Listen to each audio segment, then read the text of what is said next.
Bom dia, boa tarde, boa noite, galera! Uou! Vamos ver agora a nossa matéria.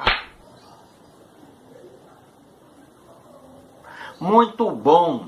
O imperialismo. Imperialismo é a ação de um país dominar outros povos, tá? Isso acontece desde a antiguidade. Por exemplo, o grande Império Romano, né, que dominava todos os povos da orla do mar Mediterrâneo.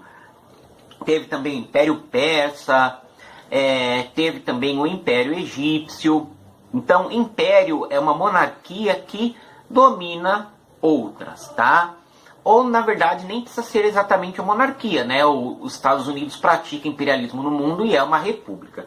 Muito bem, então o imperialismo que nós vamos tratar aqui também é chamado de neocolonialismo. Por que neocolonialismo? Porque a colonização de vastas regiões do planeta, principalmente a América, pelos portugueses e espanhóis é conhecida como colonialismo clássico, tá? Então, esse domínio, né, essa exploração dos povos da África, da América e da Ásia por Portugal e Espanha é chamada de colonialismo clássico. Muito bem? Então, continuando. Esse imperialismo que nós estamos falando, que é mais conhecido como neocolonialismo, né, o livro de vocês usa muito imperialismo. Eu prefiro o termo neocolonialismo, foi o que eu aprendi e o que eu uso mais, tá? Então, o neocolonialismo ele vai surgir na virada do século XVIII para o século XIX. Por quê? Porque a sociedade europeia se industrializou muito. Então, olha só, as empresas produziam artigos. Vamos pensar uma fábrica de caneca.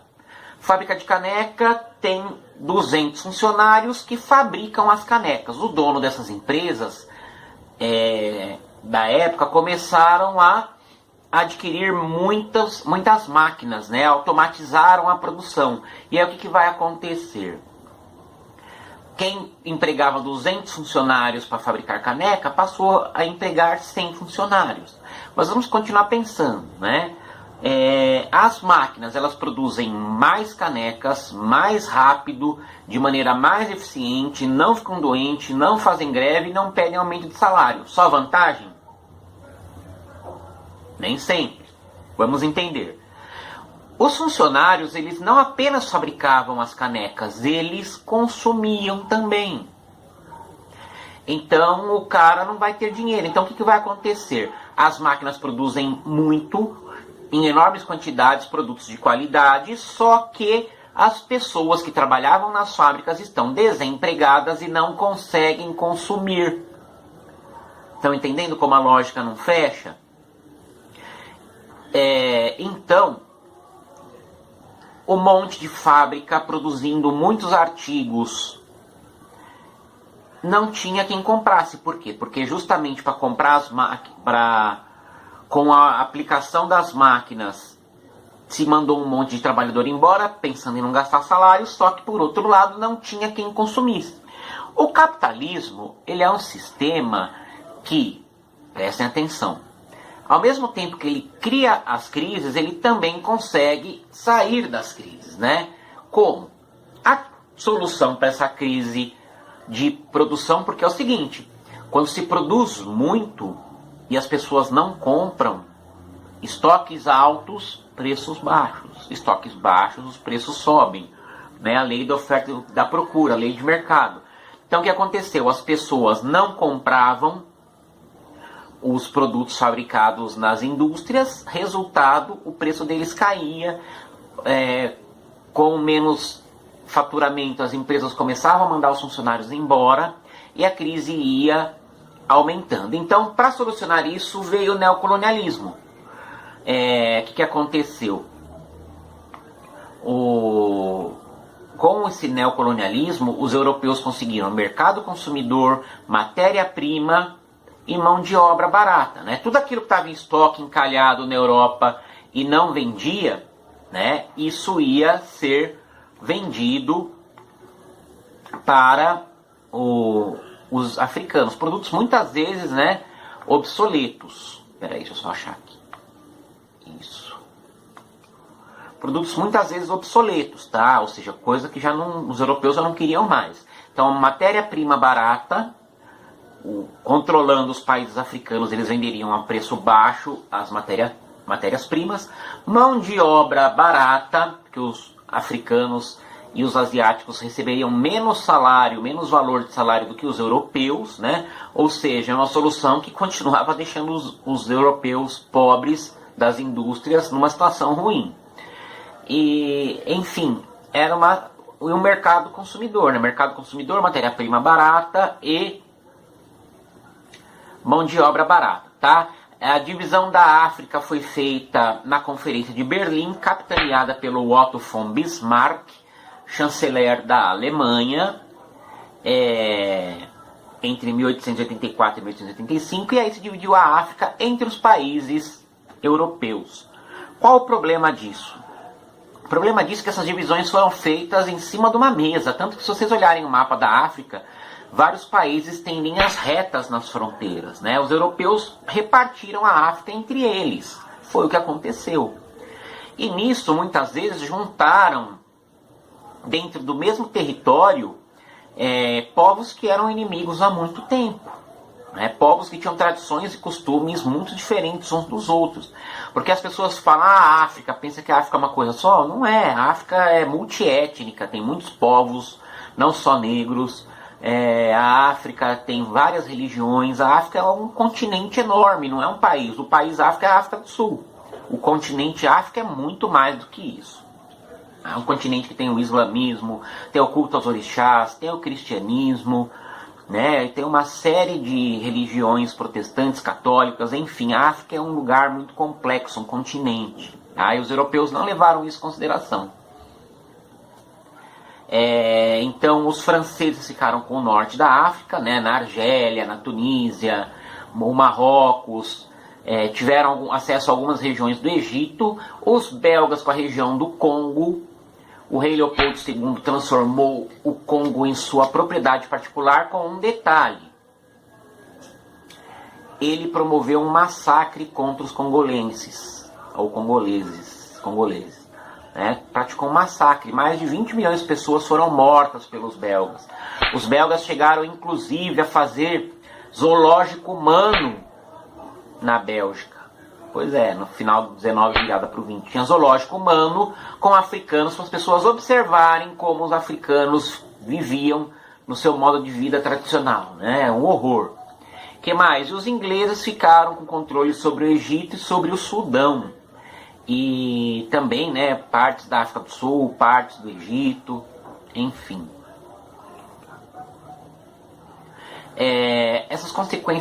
A consequência dessa ocupação foi bem ruim para os africanos, tiveram que deixar à força o seu modo de vida, tiveram formas de trabalho humilhantes, enquanto os europeus já estavam organizados, porque foi lá que surgiu esse modo de vida.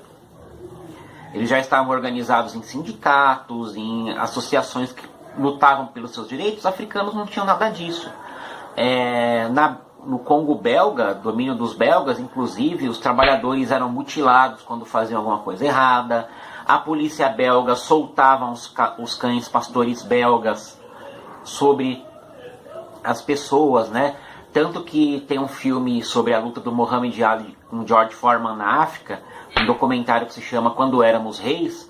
Os africanos torceram para o Muhammad Ali, não para o Foreman. Por quê? O Foreman não é só o George Foreman que faz churrasco, não. O George Foreman foi um dos maiores boxeadores da história. Pois é. Então as pessoas não gostaram do Foreman lá na África. Por quê? Porque o Foreman chegou lá com um pastor belga, que é justamente o cão que a polícia belga soltava em cima das pessoas. O belga não é tão conhecido aqui no Brasil, aqui é mais conhecido o pastor alemão, tá? Então foi tudo muito ruim para os africanos. O imperialismo na Ásia e na Oceania, ele partiu para começar de uma nação asiática, que é o Japão, né?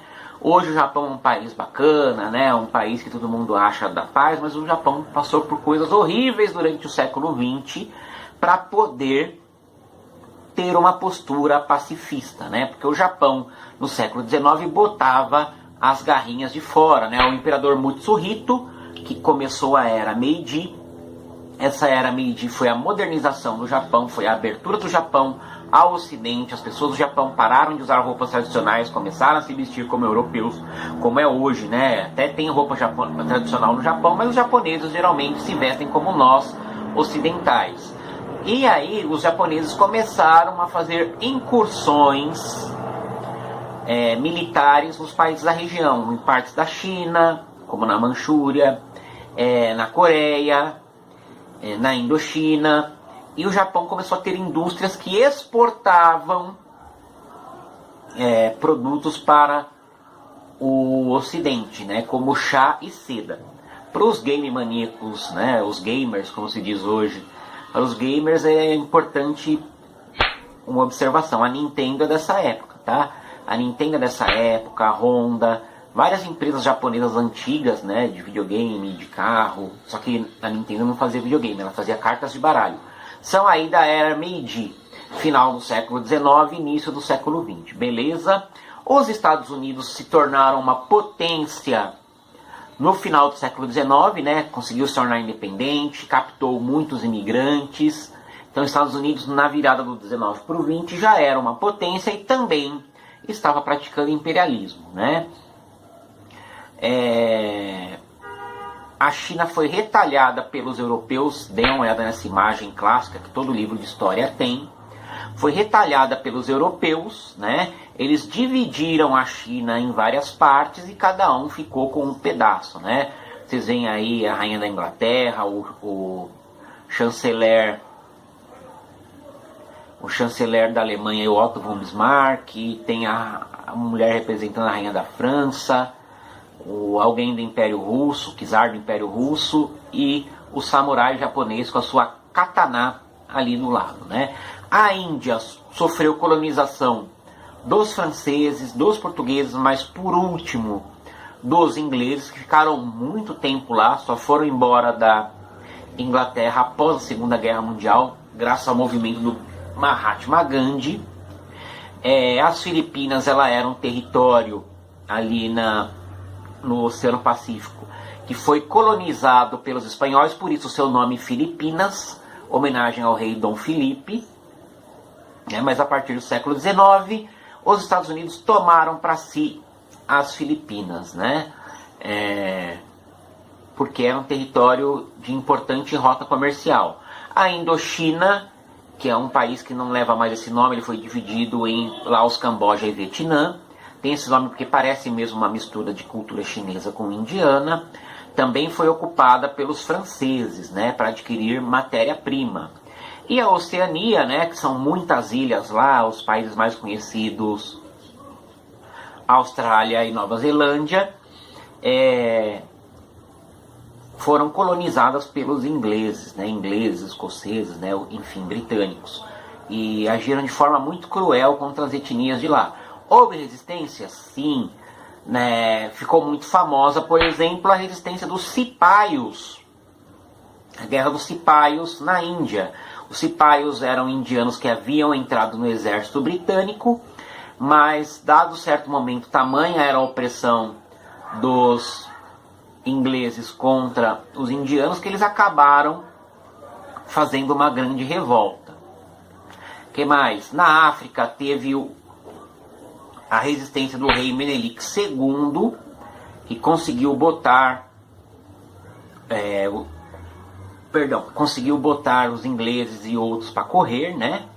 E a Etiópia foi uma das poucas nações da África que teve menos incursões imperialistas por causa disso, né? Que mais?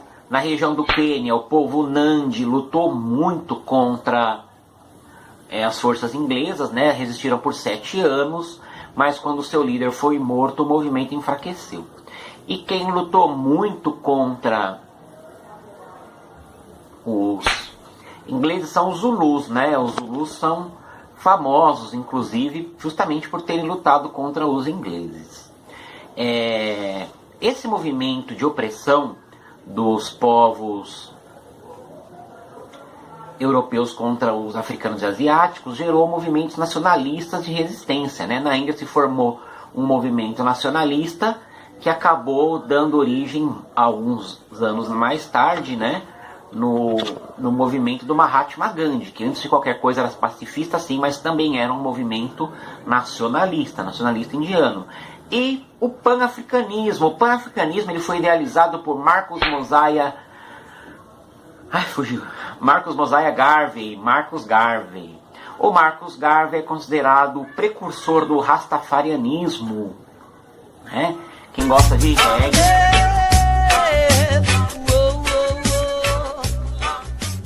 já ouviu falar do rastafarianismo, né? Aquele povo que parece com o Bob Marley, com aqueles dreadlocks. O Marcus Garvey, ele também, além de precursor do rastafarianismo, ele é o pai do panafricanismo, uma teoria que dizia que todos os negros do mundo deveriam se juntar, né, e ir para a África. Então os negros sairiam dos países onde eles moravam, iriam todos para a África e lá defenderiam a África contra os europeus, né, contra a exploração dos europeus, né. Ele fundou a Associação Universal para o Progresso Negro, né? Então diziam que todos os negros eram irmãos, esses negros todos teriam que se juntar na África para defendê-la e defender os valores tradicionais africanos. Beleza? É isso aí, galerinha. Espero que vocês tenham gostado da aula. Se vocês tiverem alguma dúvida, avisem o professor. Respondam as 5 perguntinhas, né, do formulário Google que o professor vai mandar. Beleza? Falou, galera. Uou!